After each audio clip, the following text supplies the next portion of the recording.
Hi guys, फिर लेकर आपको नए वीडियो के साथ हाजिर हुआ हूँ उड़ान सेना रिटन में, जिसमें कुछ जीके का क्वेश्चन है। 1000 जीके मैं कराना चाह रहा था इस लॉकडाउन में।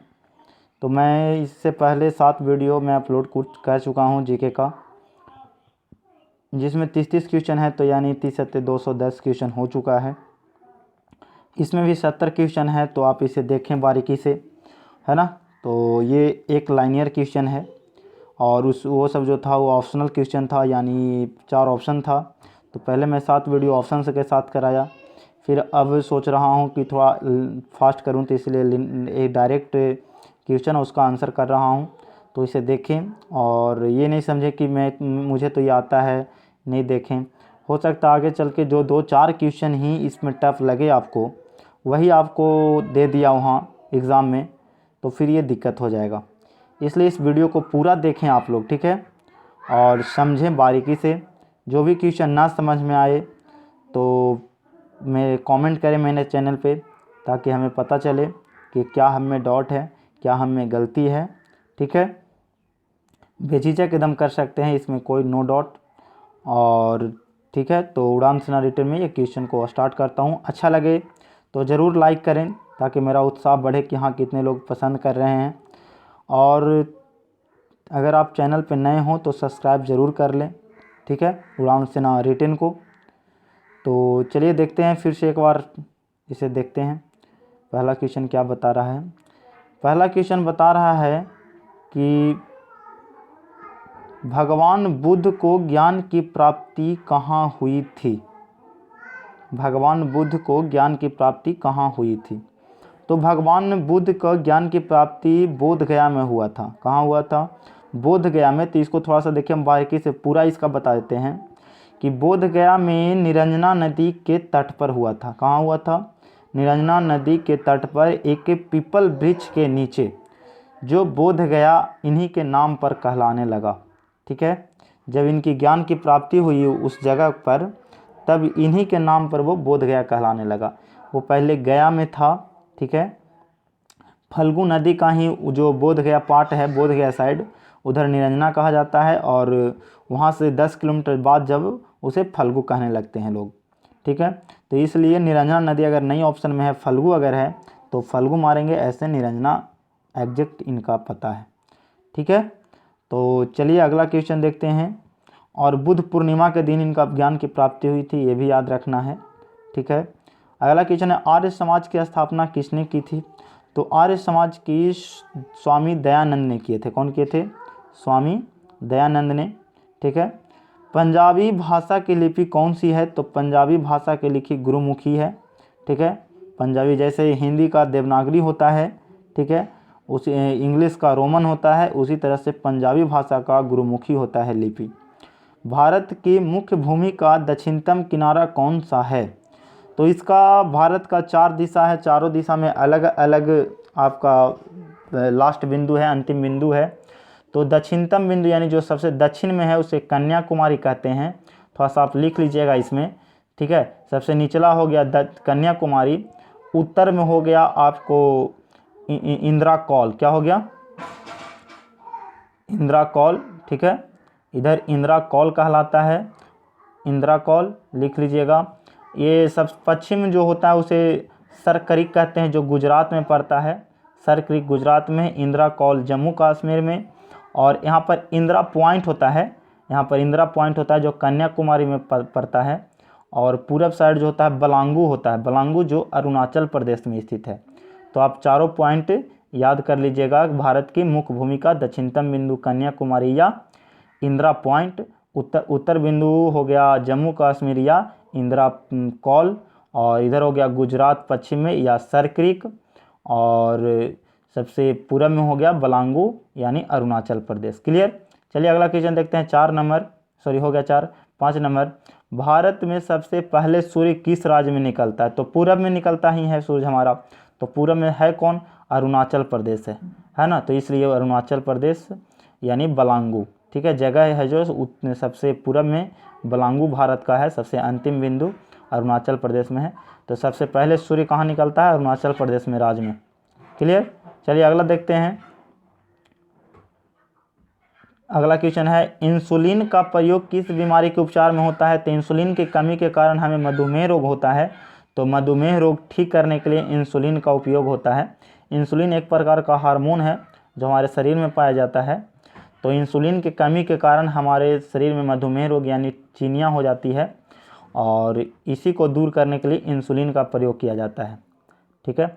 बिहू किस राज्य का प्रसिद्ध त्यौहार है। तो बिहू जो है असम का है ना। बिहू किस राज्य का प्रसिद्ध त्यौहार है, असम का। कौन सा विटामिन आंवले में प्रचुर मात्रा में मिलता है। तो आंवला में हमें विटामिन सी मिलता है। ठीक है, खट्टा आंवला होता है ना, इसलिए विटामिन सी मिलता है। भारत का प्रथम गवर्नर जनरल कौन था। तो लॉर्ड विलियम बेंटिक था। भारत का कह रहा है, स्वतंत्र भारत का नहीं बोल रहा है। भारत का प्रथम governor general Lord William Bentinck. अगर स्वतंत्र भारत के कहेगा तो आपका होता है लॉर्ड माउंट बेटन। स्वतंत्र भारत का कहेगा तो लॉर्ड माउंट बेटन। यहाँ पे पूछ रहा है भारत का, तो लॉर्ड विलियम बेंटिक। कागज का आविष्कार किस देश में हुआ था। 10 नंबर क्वेश्चन, कागज का आविष्कार किस देश में हुआ था। तो चीन में। कागज का आविष्कार कहाँ हुआ था, चीन में। क्लियर। यानी नोट का भी आविष्कार, पैसा का नोट का जो होता है कागज, वो भी सबसे पहले चीन में ही आविष्कार हुआ था। चलिए अगला देखते हैं 11 नंबर क्वेश्चन, क्योंकि 70 क्वेश्चन कराना है इसमें। चलिए 11 नंबर है कि गौतम बुद्ध का बचपन का नाम क्या था। तो गौतम बुद्ध का बचपन का नाम सिद्धार्थ था। क्या था, सिद्धार्थ था, है ना। इनकी माता का नाम महामाया देवी था, और गौतम बुद्ध को अगर लालन पालन की थी तो प्रजापति गौतमी यानी इनकी मौसी की थी। क्लियर, याद रखना है ना। और इनका पिता का नाम शुत्रोधन था। ठीक है, तो चलिए आगे देखते हैं। भारत में सशस्त्र बलों का सर्वोच्च सेनापति कौन होता है। तो भारत में सशस्त्र सेनाओं का सर्वोच्च कमांडर जो होता है राष्ट्रपति होता है। ठीक है, अगला क्वेश्चन देखते हैं। रतौंधी किस विटामिन की कमी से होती है। तो रतौंधी जो होता है विटामिन ए के कमी से होता है, और ये आँख में बीमारी होता है रतौंधी। रतौंधी किस में होता है, आँख में होता है, विटामिन ए की कमी से। पोंगल किस राज्य का त्यौहार है। तो पोंगल जो है तमिलनाडु में मुख्य त्यौहार है ना। पोंगल जो कहाँ होता है, तमिलनाडु में होता है। आगे चलते हैं, 15 नंबर क्वेश्चन देखेंगे कि गिद्धा और भांगड़ा किस राज्य के लोक नृत्य हैं। गिद्धा और भांगड़ा, तो गिद्धा भांगड़ा गुजरात या पंजाब का है। गिद्धा भांगड़ा किस राज्य का है, पंजाब राज्य का है लोक नृत्य। टेलीविज़न का आविष्कार किसने किया था। तो J.L. ब्रेड, उसी का फुल नेम है John Logie Baird. John Logie Baird, उसी को बोलते हैं J.L. ब्रेड। ठीक है, आगे चलते हैं। भारत की पहली महिला शासिका कौन थी। तो प्रथम महिला शासिका रजिया सुल्तान थी, जो दिल्ली में शासन की थी, है ना। चलिए आगे देखते हैं, ये गुलाम वंश से थी। अगला क्वेश्चन देखते हैं। मछली किसकी सहायता से सांस लेती है। तो मछली जो है गलफड़े यानी गिल्स से, है ना, गलफड़े यानी गिल्स से सांस लेती है। क्लियर, आगे चलते हैं। इनकलाब जिंदाबाद का नारा किसने दिया था। तो इनकलाब जिंदाबाद का नारा भगत सिंह ने दिए थे। कौन दिए थे, भगत सिंह। चलिए अगला क्वेश्चन कराते हैं 20 से। जालियांवाला बाग हत्याकांड कब और कहाँ हुआ। तो जालियांवाला बाग हत्याकांड जो है 13 अप्रैल 1919 को अमृतसर में हुआ था। अमृतसर में जालियांवाला बाग एक जगह था, वहीं पर हुआ था ये कांड 13 अप्रैल 1919 ईस्वी को, है ना। जनरल डायर के द्वारा यहाँ पे गोली चलवा दिया गया था, उसी में ये कांड उसी के लिए प्रचलित है ना। आगे चलते हैं। 1 मई 1939 ईस्वी को काम छोड़ने के बाद सुभाष चंद्र बोस ने किस दल की स्थापना की थी।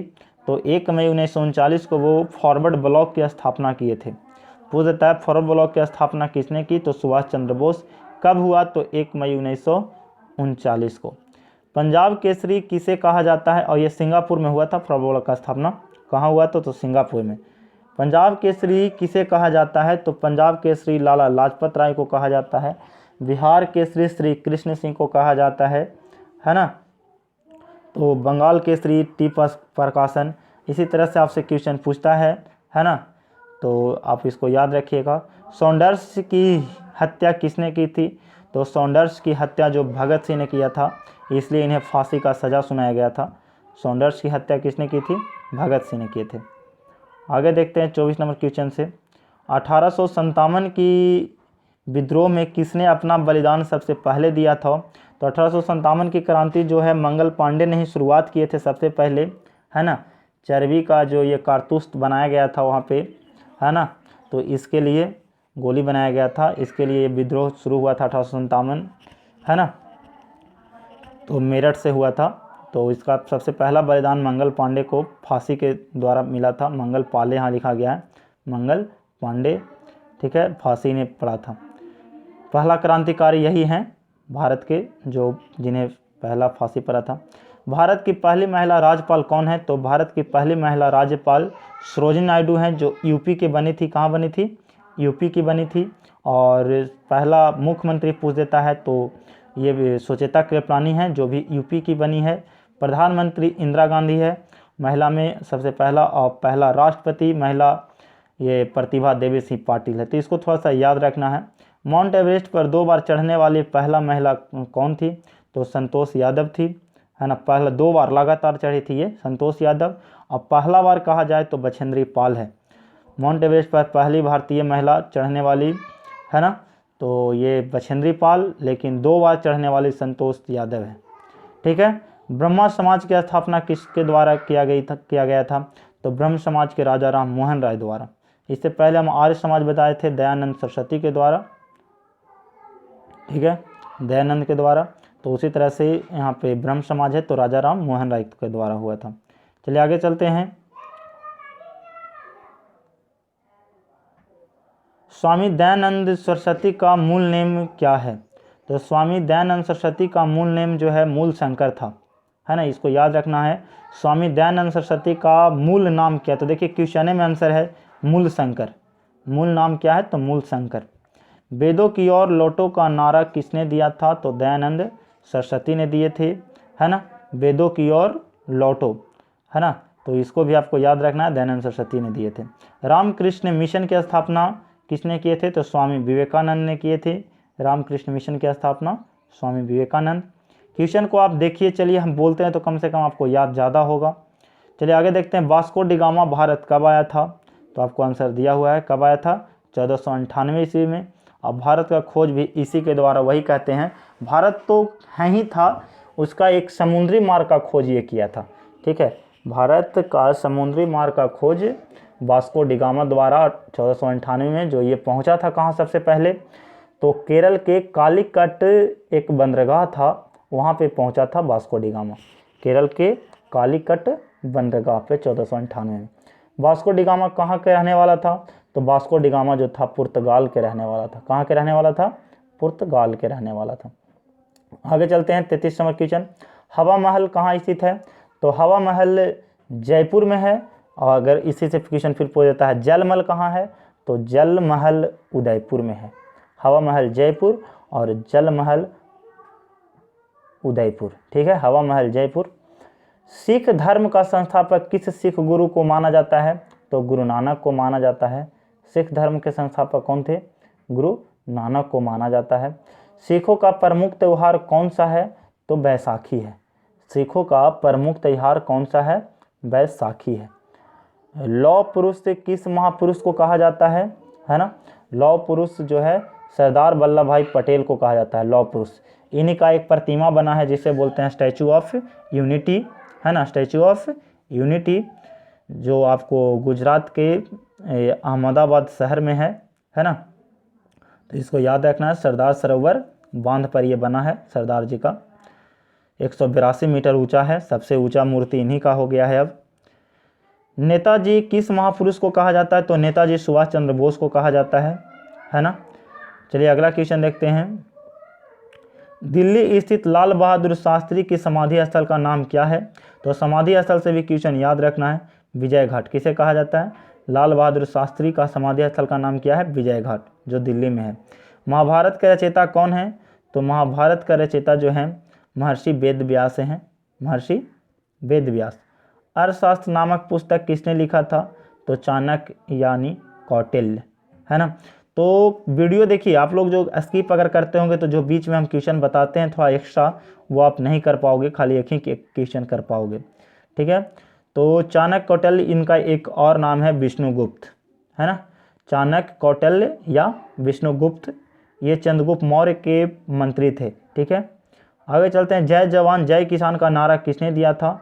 तो जय जवान जय किसान का नारा ये लाल बहादुर शास्त्री ने दिए थे, भारत पाकिस्तान के युद्ध के समय, है ना। लेकिन अगर इसी में एक और जोड़ दिया गया है, जय जवान जय किसान जय विज्ञान, तो ये जो दिए थे अटल बिहारी वाजपेयी जी ने जी दिए थे, है ना। अटल जी ने दिए थे जय जवान जय किसान जय विज्ञान का नारा। संविधान सभा का अस्थायी अध्यक्ष कौन थे, तो डॉक्टर राजेंद्र प्रसाद। और अस्थायी अगर पूछ दिया जाए तो वे थे सच्चिदानंद सिन्हा। अस्थायी पूछ दे तो सच्चिदानंद सिन्हा, और अस्थायी पूछे तो डॉक्टर राजेंद्र प्रसाद। वीडियो को स्किप नहीं कीजिएगा, अगर स्किप करेंगे तो आपका जो हम एक्स्ट्रा बताते हैं वो छूट जाएगा। चलिए अगला देखते हैं। संविधान सभा के प्रारूप समिति के अध्यक्ष भीमराव अम्बेडकर, इन्हीं को कहा जाता है संविधान का पिता। संविधान का पिता भीमराव अम्बेडकर को ही कहा जाता है ना। और सबसे बड़ा लिखित संविधान भारत का है, लेकिन सबसे पहला लिखित संविधान अमेरिका का है, ये याद रखिएगा। सबसे बड़ा लिखित संविधान भारत का, लेकिन सबसे पहला लिखित संविधान अमेरिका का है। विश्व रेड क्रॉस दिवस किस तारीख को मनाया जाता है, तो 8 मई को, यानी दिवस से भी क्वेश्चन आप याद रखिएगा। सूर्योदय का देश किसे कहा जाता है, तो जापान का, आपको बता दिए थे सूर्योदय जापान को। और अगर मिडनाइट यानी मध्यरात्रि का सूर्य नॉर्वे को, और डूबता हुआ सूर्य अगर कहा जाए तो इंग्लैंड को। अंतर्राष्ट्रीय महिला दिवस 8 मार्च को मनाया जाता है, याद रखिएगा। चलिए अगला क्वेश्चन करते हैं। इसमें थोड़ा सा बेतल लिखा गया है, यानी क्षेत्रफल के दृष्टि भारत में सबसे छोटा राज्य कौन है, तो गोवा होता है। गोवा, माइंड मिस्टेक थोड़ा सा यहाँ पर होते जा रहा है ना। क्षेत्रफल के दृष्टि से भारत में सबसे छोटा राज्य गोवा है, और जनसंख्या में सबसे छोटा सिक्किम में है। क्षेत्रफल में सबसे बड़ा राजस्थान है, और जनसंख्या में सबसे बड़ा यूपी है, ये याद रखिएगा। ओणम किस राज्य का प्रसिद्ध त्यौहार है, तो केरल का। ओणम कहाँ का है, केरल का है। दिल्ली भारत की राजधानी कब बनी, तो 1911 में बनी थी। तो इससे पहले कौन था सर, तो इससे पहले कलकत्ता था भारत की राजधानी। 1911 से पहले, 1911 से दिल्ली आई है। सबसे चमकीला ग्रह कौन सा है, तो शुक्र। सबसे चमकीला ग्रह कौन है, तो शुक्र है ना। और गर्म ग्रह भी शुक्र है। शुक्र अगर नहीं है तो बुध होता है। आगे चलते हैं। भारत का राष्ट्रीय पशु कौन सा है, तो भारत का राष्ट्रीय पशु बाघ है, यानी राष्ट्रीय फल फूल ये सब भी आप कर लीजिएगा। चलिए अगला क्वेश्चन देखते हैं। भारत का राष्ट्रीय पक्षी कौन है, तो मोर है। भारत का राष्ट्रीय पक्षी मोर है। भारत का राष्ट्रीय जलीय जीव कौन है, तो गंगा डॉल्फिन है। ये सब आपको याद होगा, अगर भारत के आप नागरिक हैं तो ये सब याद होना बहुत ही इम्पोर्टेंट चीज़ है। भारत का राष्ट्रीय फल कौन है, तो आम है। भारत का राष्ट्रीय फूल कौन है, तो कमल है। भारत का राष्ट्रीय पेड़ कौन है, तो बरगद है ना। ये सब क्वेश्चन आपको याद रखना है। भारत का राष्ट्रीय खेल कौन सा है, 57 नंबर क्वेश्चन, तो हॉकी है ना। भारत का राष्ट्रीय खेल कौन सा है, तो हॉकी है। क्लियर। ये सब भारत का राष्ट्रीय पंचांग क्या है, तो शंख संवत है। तो ये सब आप लोग को याद होना चाहिए। वाक्य क्या है, नारा क्या है, गीत क्या है ना। तो ये सब याद रखना है। भारत के राष्ट्रीय झंडा की लंबाई और चौड़ाई का अनुपात क्या है, तो लंबाई 3 होता है, चौड़ाई 2 होता है। ठीक है, अनुपात यही रेशियो में, अगर लंबाई आप 3 मीटर लिए हैं तो चौड़ाई 2 मीटर होगा, है ना। तो इस अनुपात में ही आपको झंडा बनता है हमारा। भारत का राष्ट्रीय गान किसके द्वारा दिया गया था, तो रविंद्रनाथ टैगोर। और राष्ट्रीय गान है कौन, तो जन गण मन हमारा राष्ट्रीय गान है, जो रविंद्रनाथ टैगोर के द्वारा दिया गया है। ठीक है। भारत का राष्ट्रीय गीत कौन सा है, तो वंदे मातरम है ना। भारत का राष्ट्रीय गीत कौन है, तो वंदे मातरम, जो 65 सेकंड में गाया जाता है। और राष्ट्रीय गान है जिसको 52 सेकंड में गाया जाता है, ये याद रखना है। गीत को 65 सेकंड में और गान को 52 सेकंड में। लेकिन अगर कोई ऐसा घटना घट जाए तो इसको 20 सेकंड में गाया जाता है। आपातकाल के समय राष्ट्रीय गान को 20 सेकंड में, एक लाइन ऊपर एक लाइन नीचे, 2 लाइन गवाता है। तो ये सब बहुत ही अंदर के क्वेश्चन है, आपको बारीकी का बता दे रहा हूँ मैं, इसे आप लोग कर लीजिएगा। चलिए अगला देखते हैं। राष्ट्रीय गीत जो हमारा वंदे मातरम था वो कौन लिखे हैं, तो बंकिम चंद्र चटर्जी के द्वारा लिखा गया है ना। और राष्ट्रीय गान जो था रविंद्रनाथ टैगोर के द्वारा। महात्मा गांधी को राष्ट्रपिता सबसे पहले किसने कहे थे, तो नेताजी यानी सुभाष चंद्र बोस। सुभाष चंद्र, नेताजी अभी किसे कहा जाता है, तो सुभाष चंद्र बोस को। इसी ने महात्मा गांधी को राष्ट्रपिता कहा जाता है, यानी कहे थे ऐसे पूछ सकता है कि राष्ट्रपिता किसे कहा जाता है, तो महात्मा गांधी को। हमारा राष्ट्रीय पंचांग कौन सा, देखिए अभी बताया था मैं, तो शक संवत है ना, शक संवत पर आधारित। राष्ट्रीय गान को कितने अवधि में गाई जाती है, तो 52 सेकंड में, देखिए अभी मैं बताया था। और राष्ट्रीय गीत को 65 सेकंड में। रेडियो एक्टिविटी का खोज किसने किया था, हेनरी बैकरबेल ने। रेडियो एक्टिविटी का खोज किसने किया था, हेनरी बैकरबेल ने। चलिए अगला देखते हैं, पेस मेकर का संबंध, यानी 66 नंबर क्वेश्चन। पेस मेकर का संबंध शरीर के किस अंग से है, तो हृदय से है ना। पेस मेकर हमारा शरीर को यानी हृदय में ये होता है। मानव शरीर के किस ग्रंथि को मास्टर ग्रंथि कहा जाता है, तो पीयूष ग्रंथि को, जो पिट्यूटरी ग्रंथि भी इसका नाम है, पीयूष ग्रंथि या पिट्यूटरी ग्रंथि, जिसे मास्टर ग्रंथि या सबसे छोटी ग्रंथि कहा जाता है, जो मस्तिष्क में होता है। ठीक है। कार्बन का सर्वाधिक शुद्ध रूप कौन सा है, तो हीरा है। कार्बन का सबसे शुद्ध रूप हीरा है ना। और कार्बन का 2 प्रारूप है, हीरा और ग्रेफाइट। आगे चलते हैं, एक्सरे का आविष्कार किसने किया था, तो एक्सरे का जो है रोंटगेन ने आविष्कार किया था, एक्सरे का, है ना। किसने खोज किया था, रोंटगेन ने। क्लियर। तो आज इतना ही तक। अगर ये उड़ान सेना रिटेन को सब्सक्राइब, लाइक एंड शेयर जरूर करें इस चैनल को आपके लिए। ठीक है, आपके लिए रोज़ वीडियो लेके आ रहा हूँ मैं। तो बस आज इतना ही तक। जय हिंद, जय भारत।